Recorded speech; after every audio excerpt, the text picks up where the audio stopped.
Olá a todos que nos acompanham em todas as nossas plataformas, na FM O Tempo, no Portal Tempo e também nas redes sociais. Eu sou o Ricardo Correia, editor-chefe de O Tempo em Brasília, e recebo aqui na redação hoje o senador Carlos Viana, senador pelo Podemos de Minas Gerais. Senador, muito obrigado pela presença. Bom dia a você, Ricardo, a todos que nos acompanham. Muito obrigado pelo convite.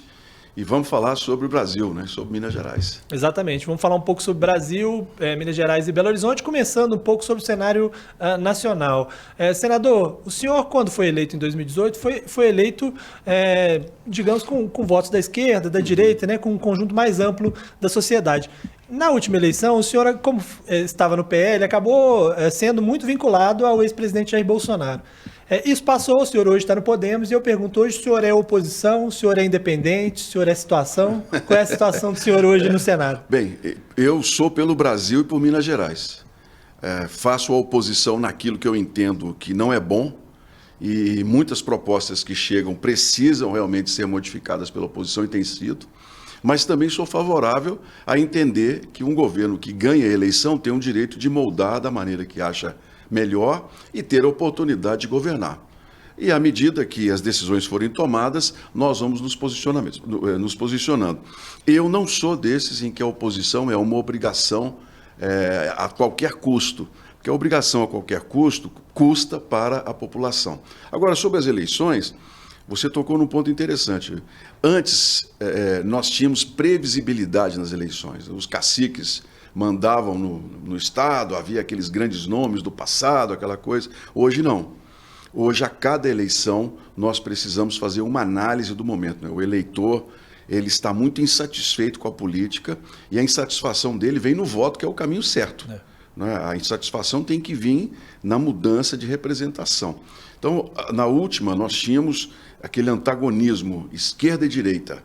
Agora, eu espero, com toda sinceridade, que as próximas eleições a gente esqueça essa influência ideológica de esquerda e direita, de nomes nacionais, e a gente comece a pensar mais nas decisões locais de Belo Horizonte, nas decisões de Minas, Ricardo. Eleição municipal, muitas vezes, ela mexe muito com a questão local propriamente dita, né? Mas o Brasil ainda enfrenta um cenário de polarização e toda a discussão está aí colocada dentro dessa polarização, né? Agora, por exemplo, foi aprovado na Câmara o arcabouço fiscal e ele vai para o Senado. Como é que é a avaliação do senhor sobre o arcabouço? O governo aprova com tranquilidade no Senado o arcabouço? É bem possível, porque o arcabouço que chegou à votação na Câmara e que recebeu um número muito grande de votos, ele não é o projeto original que o governo havia encaminhado. Os partidos, e no caso nós aqui do Senado, já contribuímos na discussão na Câmara, era de criar determinadas amarras e ampliar naturalmente as regras de controle fiscal para que o governo ele não tivesse toda a liberdade que ele queria, porque começou com aquela medida provisória do início do ano de 150 bilhões que eram necessários no máximo 65, o governo puxou para 150, ou seja, já tem dinheiro para gastar à vontade no que quer, e queria ampliar os gastos à medida que a arrecadação fosse ampliando. Então nós fizemos um novo reajuste, uma nova reorganização nesses índices, e o projeto de arcabouço que está aí, ele é muito mais controlável e, de certa forma, mais factível de se tornar realidade do que o anterior. Ou seja, provável que no Senado não passe por novas modificações, esse relatório do Cajado já é suficiente. É bem possível, porque houve ali um acordo entre... É claro que ainda existem aqueles que fazem críticas sobre deixar o governo com margem de gasto, mas é o seguinte, no governo Bolsonaro, eu participei de várias discussões, nós já sabíamos que a única maneira de ampliar os investimentos no país era você usar parte da arrecadação extra. Só que, na época, o então ministro Guedes queria que nós usássemos apenas 20% da arrecadação. E agora foi até 70%. Eles ampliaram até cada 7 em cada 10 reais a mais. Mas se criou um limite no total de 2,5%. Essas junções assim, que hoje nos fazem entender, elas são arriscadas. O governo vai ter que trabalhar muito para a arrecadação aumentar. Mas se não aumentar, a gente tem amarras que não permitem um gasto descontrolado.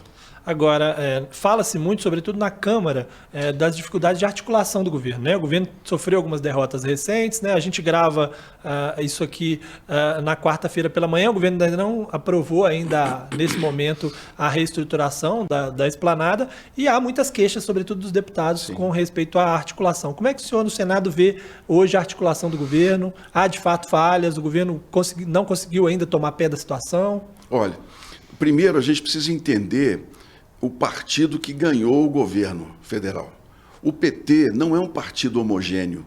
O PT são grupos que, dentro do próprio partido, brigam por espaço de poder. São as chamadas tendências, de um lado, de outro. Então, essas tendências elas têm vida própria dentro do PT, mas se unem num projeto único nacionalmente.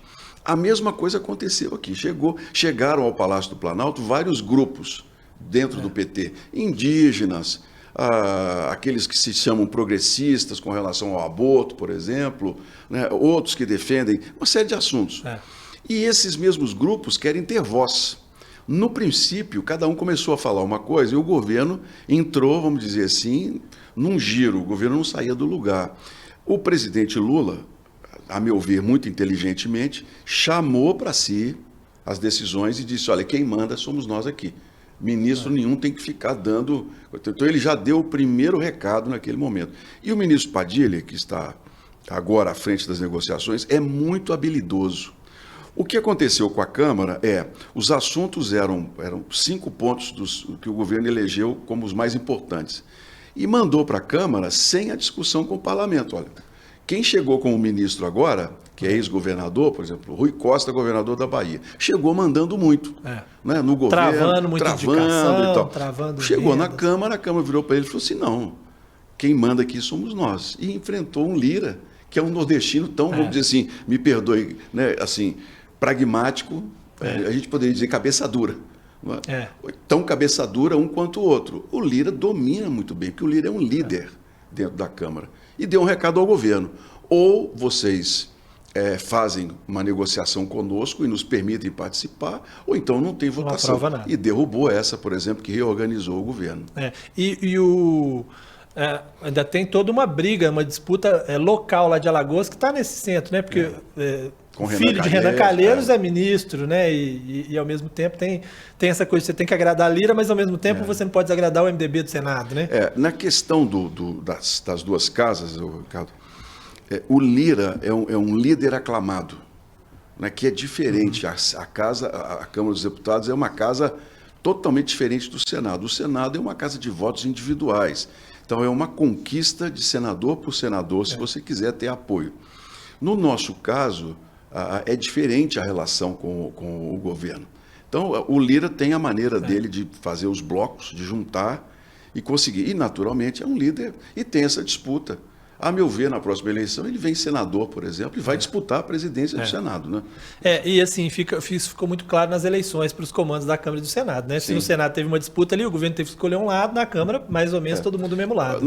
Para você ter uma ideia, assim, nós tivemos uma reunião com o ministro Padilha, com todos os principais hoje nomes das questões sobre reforma tributária. O governo já entendeu o recado. E ele precisa, nesse primeiro ano, evitar as arestas. Então, por exemplo, no nosso caso da Frente Parlamentar Evangélica, eu sou presidente do Senado. O governo nos perguntou, senador, quais são as regras para a gente poder, o jogo? O jogo é simples, não vamos entrar em pautas, né, de costumes. Sim. Vocês têm grupos aí, como a ministra da Saúde, que defende o aborto. O presidente fala uma coisa na eleição, a ministra vem e fala outra. Alguém tem que nos dizer quem fala pelo governo. Imediatamente a ministra entrou, né, para o segundo plano. O governo central nos deram um recado muito interessante que vão respeitar o nosso posicionamento. A questão das drogas, liberação das drogas, que nós somos totalmente contra e que o Supremo agora quer mais uma vez legislar. O próprio governo já disse, nós não vamos entrar. Então, no caso dos evangélicos, as arestas de costumes, o governo não quer, ele quer deixar funcionar. No caso dos empresários, também o governo se comprometeu com a questão do marco das garantias, que está parado, está no Senado. A questão da reforma tributária, que está madura, ela é uma reforma possível de ser aprovada esse ano, Só precisa dizer para nós o que é, qual que vai funcionar.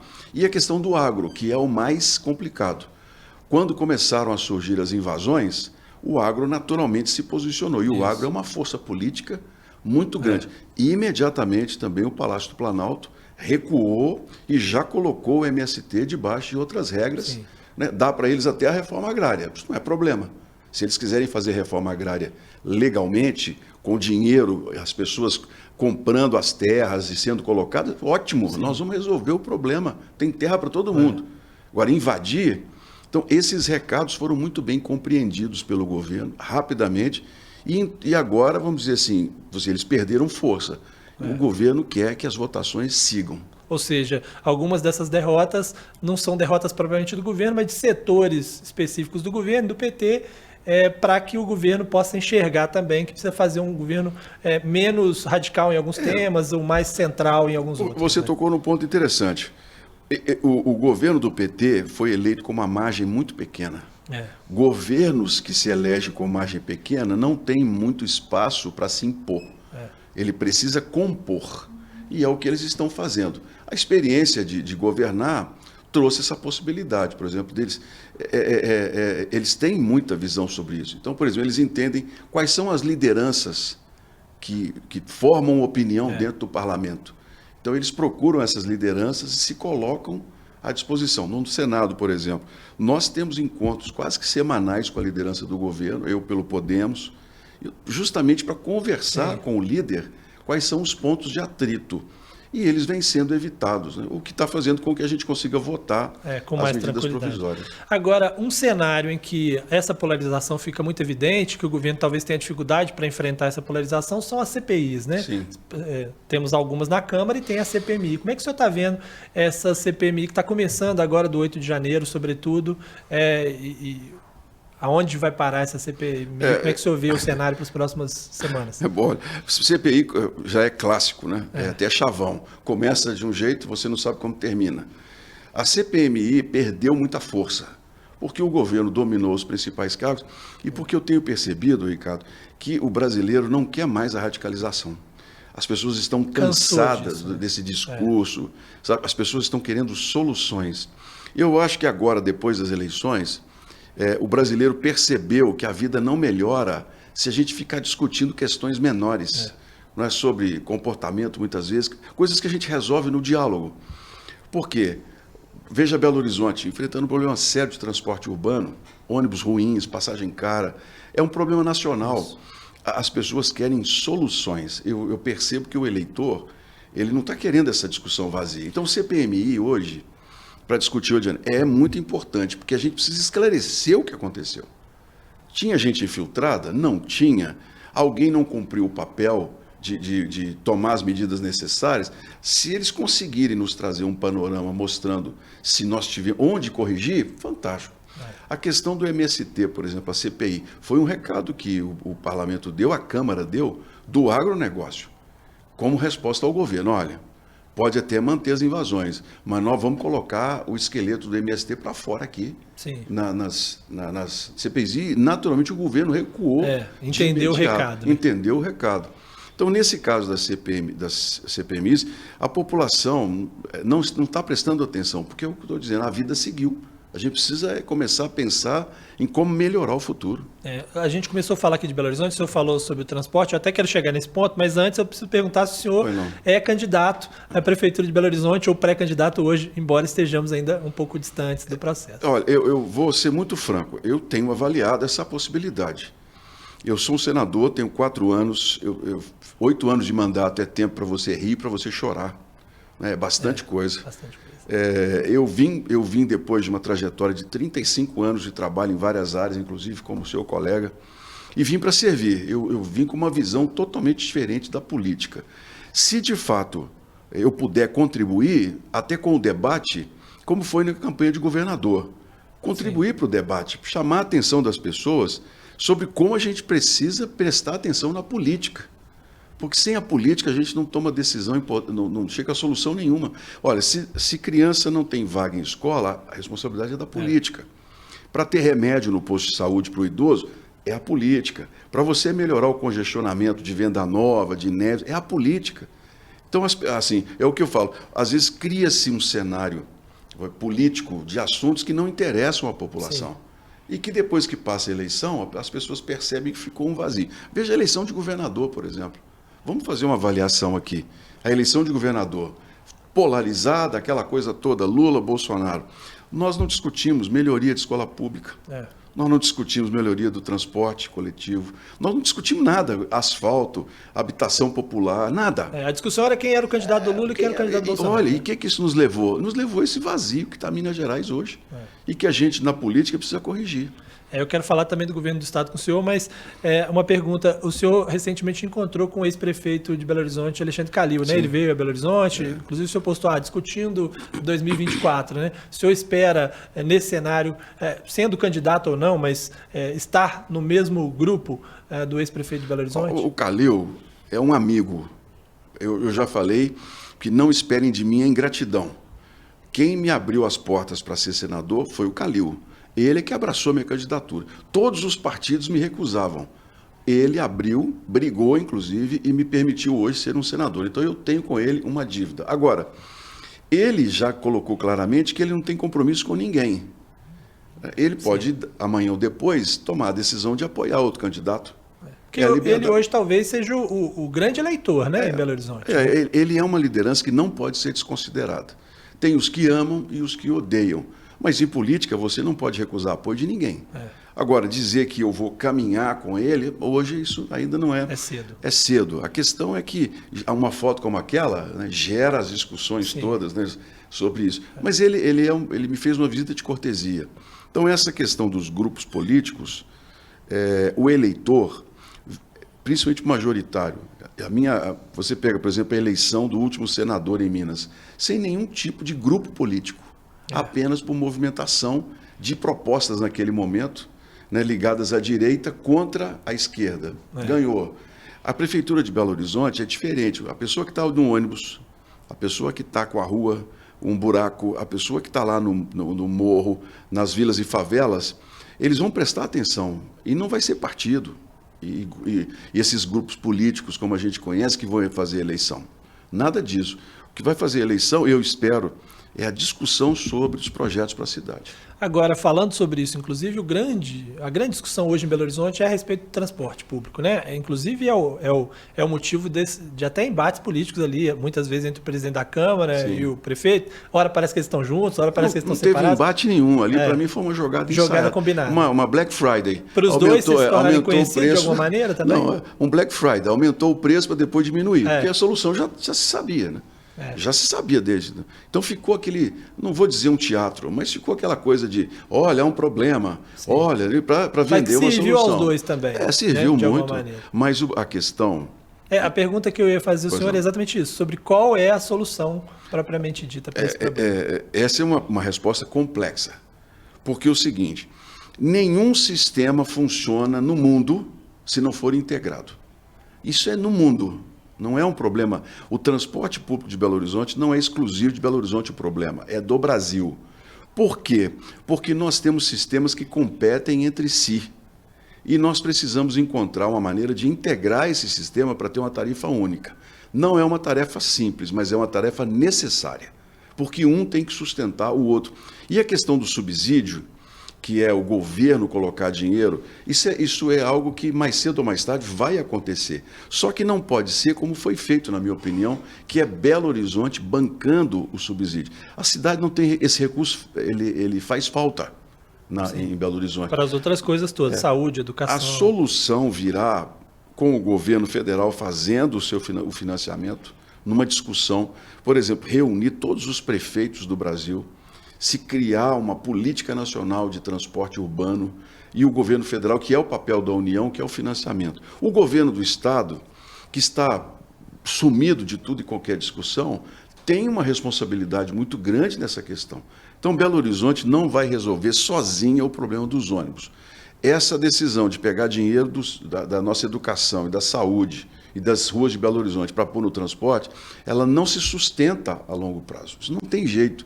A gente precisa buscar um outro caminho, mas passa pela integração do sistema. Por isso, Ricardo, é que eu briguei tanto aqui em Brasília para a gente conseguir o financiamento do metrô. Quem colocou, eu vou fazer isso porque foi uma guerra minha, quem colocou 2,8 bilhões no metrô de Belo Horizonte para privatizar o metrô fui eu. Eu consegui como senador. Não foi articulação de ninguém, de nada. Todo mundo hoje tira o chapéu. Eu coloquei os 2,8 bilhões, mostrando para o ministro Guedes que o metrô dava 240 milhões de prejuízo ano e que era a única saída para a gente integrar toda a região metropolitana. O primeiro passo foi dado. Agora é Belo Horizonte buscar uma discussão conjunta, o governo do Estado e com a União, para poder achar uma solução que melhore o transporte, porque está muito ruim, e a passagem se mantenha num preço que seja possível de se pagar. Aí o senhor falou sobre o governo do Estado, que está um pouco sumido dos principais assuntos, e mesmo essa questão do metrô, que o governo do Estado ganhou um pouco dos louros da história, mas não fez essa articulação. Como é que o senhor avalia, em geral, o trabalho hoje do governador Romeu Zema nesse início de segundo mandato? Olha, eu tenho uma opinião muito dura sobre reeleição. Um governo acaba no dia que ele é reeleito.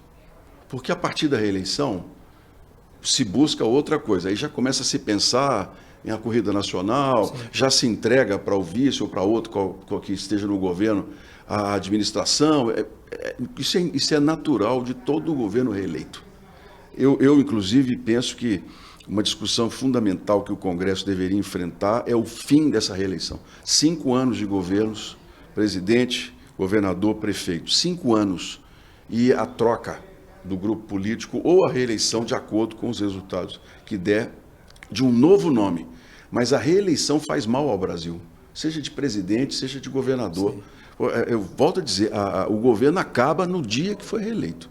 Dali para frente... começa também uma briga ali entre os... interna, né? Então, a minha visão é que hoje Minas Gerais precisa aparecer mais, porque a nossa situação é muito delicada. Tem 6 anos que Minas não paga R$1 da dívida. E em agosto nós temos que começar a pagar se não for renovada a decisão aqui do Supremo.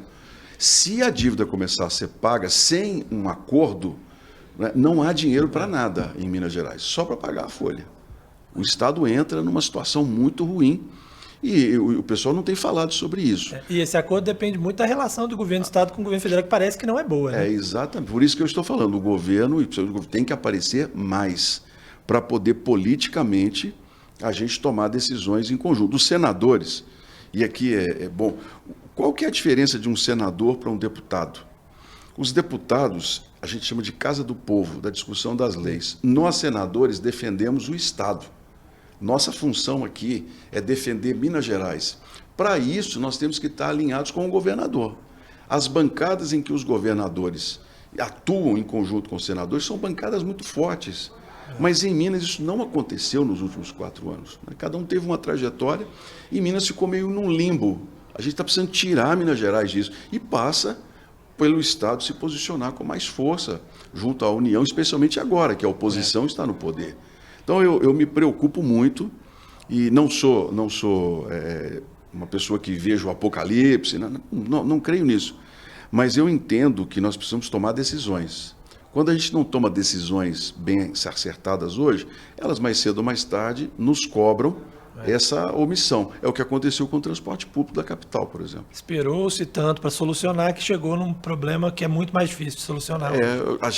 A política exige coragem para se tomar decisões. E decisões erradas levam pelo menos 10 anos para serem corrigidas. Veja, vamos citar um exemplo claro, as concessões de rodovias em Minas, 262, né, 040, 10, já vamos para 12 anos, a gente não conseguiu corrigir ainda até hoje, exatamente. Pagando pedágio e buraco. Por quê? Decisão errada no passado. Por isso é muito delicada a nossa situação hoje no Estado. Né? Os grandes investimentos nacionais não vão mais para Minas, porque o orçamento ele é dominado por bancadas que são mais fortes e mais articuladas. E olha que nós ainda conseguimos, nesses 4 anos, atrair muito investimento. E como vice-líder do governo, a gente colocou Minas em muita coisa. Mas a maioria do dinheiro vai embora para outras regiões do país. Agora, o senhor falou sobre reeleição, e aí me lembrou de outro tema que o senhor já discutiu bastante, que é a questão do Supremo Tribunal Federal, dos mandatos para ministro do Supremo Tribunal Federal, né? Hoje ele fica até 75 anos, né, no cargo, independentemente de quantos anos ele entrou. Ele pode ficar 30 anos, né? Gilmar Mendes está aí há muitos anos e ainda fica muitos anos, né? O senhor vê hoje ambiente para essa discussão? Acha possível que aconteça ou o cenário está um pouco mais travado agora, nesse momento? Agora que nós estamos num momento de mais calma, boa parte das pessoas, inclusive, que estão nos ouvindo, assistindo, e nas redes sociais, que a gente hoje girou uma confusão, as pessoas perguntam assim, por que ninguém faz nada contra os ministros do Supremo? E na época da eleição se criou muita notícia falsa, muita notícia falsa. O Senado é quem fiscaliza o Supremo, não é verdade. Os poderes são independentes. Mas são os senadores que nomeiam os ministros. É outra história, é a gente referendar a escolha de um presidente. Não significa que nós vamos, por qualquer motivo que não seja da competência, tirar a pessoa. Então, é preciso colocar isso com muita clareza. Mas um ministro está tomando decisões, o Alexandre de Moraes tomou decisões arbitrárias, absurdas. O apóstolo Paulo, na Bíblia, em Romanos, é que dá a melhor aula de direito constitucional para a gente entender o que está acontecendo. Onde não há lei, não há pecado. O Supremo Tribunal Federal, gente, é um poder, o judiciário, que tem as melhores cabeças da legislação brasileira para saber onde a lei se aplica e onde não se aplica. Sim. Então, por exemplo, o ministro abriu um inquérito, está investigando e vai condenar. Isso é contra a tradição do direito. Não, tradição não é lei. Onde é que está escrito que não pode? Então, todas as vezes que ele tomou uma decisão amparado pelo seguinte, aqui há uma brecha na lei. E a Constituição diz com clareza que quem tem que dar a decisão final sobre a ausência da lei, quem é? É o Supremo Tribunal Federal. O Supremo Tribunal. Nesse caso do inquérito, eles alegam que é o regimento que supre o fato de não haver... Eu espero ter esclarecido, porque a gente é muito cobrado daquilo que nós não podemos. E os grupos rivais julgaram para cima dos senadores. Não é verdade. O que é que nós temos que fazer? A gente tem que ter, com muito equilíbrio e responsabilidade, sentar e discutir, inclusive com o governo que está aí, o que nós passamos. Por que se chegou àqueles atos de 8 de janeiro? Talvez a CPI possa nos ajudar nisso. Como que a gente corrige isso para o parlamento ser a voz? Como que a gente corrige essa questão de notícias falsas na internet sem censurar as pessoas? São discussões maduras e equilibradas. A questão do mandato que você citou, eu penso que é fundamental. É uma boa resposta ao reequilíbrio dos poderes. Porque antes a gente tinha quando havia um limbo jurídico, se questionava o Congresso. Hoje não se faz mais isso. Hoje nós temos ministros muito vaidosos, como o Barroso, por exemplo, vai lá e dá uma decisão monocrática, que é outra coisa que nós temos que acabar com ela. Uma decisão monocrática envergonha 81 senadores, 513 deputados, por um ministro que não tem voto. Ele não tem um voto. Como é que ele toma uma decisão em nome do parlamento? Esse reequilíbrio, Ricardo, nós temos que ter coragem de tomar. O presidente Rodrigo Pacheco, que é uma cabeça jurídica excepcional, é um grande advogado, um grande jurista, o Rodrigo Pacheco, ele se comprometeu conosco na reeleição a colocar os mandatos em discussão dos ministros do Supremo. Eu acredito que irá cumprir no momento certo. Depois que nós passarmos ainda essa fase de CPMIs e tudo, discutir isso de uma maneira muito mais equilibrada. Bom, nós estamos gravando para o Café com Política, então não posso deixar de terminar, senador, com o bate-pronto, em que a gente discute aí com perguntas objetivas e respostas também objetivas. Eu pergunto primeiro ao senhor sobre o atual presidente Lula e o mandato que tem sido feito até agora.